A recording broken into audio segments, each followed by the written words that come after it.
চট্টগ্রামের বাকলিয়ায় শিশু ধর্ষণের ঘটনায় বৃহস্পতিবার সন্ধ্যা থেকে রাতভর রণক্ষেত্র ছিল পুরো এলাকা। ক্ষুব্ধ জনতা অভিযুক্ত যুবক মনিরকে ছিনিয়ে নেয়ার চেষ্টা করলে উত্তেজিত জনতার সঙ্গে দফায় দফায় সংঘর্ষে আহত হন পুলিশের অন্তত ৩৫ সদস্য।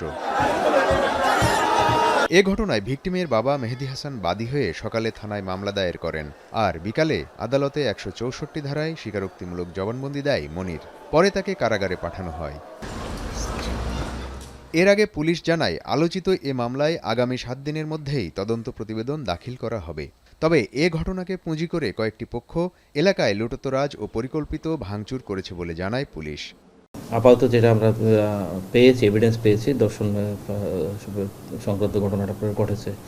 এখন ভিকটিম আপনার ওয়ান স্টপ ক্রাইসিস সেন্টার আছে, আন্ডার ট্রিটমেন্ট।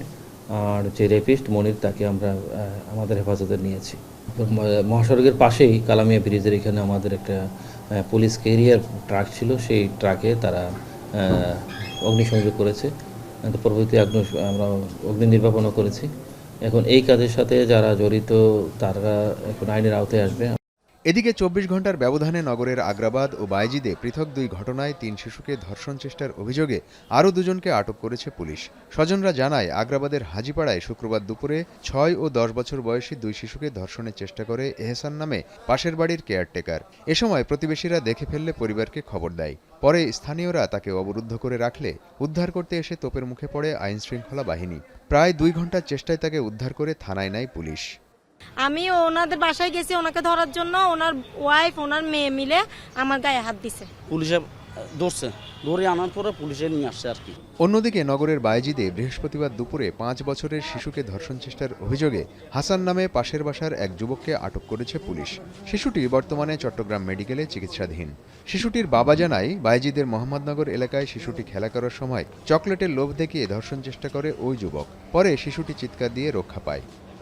আসলে আমরা এগুলো চাই না, এগুলো দেশটার ভিতরে যে কি হয়ে গেছে এগুলো আমরা চাই না। আমার বাচ্চার নিরাপত্তা নাই, আপনার বাচ্চার নিরাপত্তা নাই। এগুলো আসলে ন্যাক্কারজনক ঘটনা, যেগুলোর ভাষা বা সান্ত্বনাদায়ক ভাষা আমাদের নাই, আমাদের জানা নাই। সমাজকে কলুষিত করতেছে এরা। এদিকে সারা দেশে ধর্ষণ, নারীদের উপর সহিংসতার ঘটনায় চট্টগ্রামে শুক্রবারও মিছিল সমাবেশ করেছে নানা সংগঠন।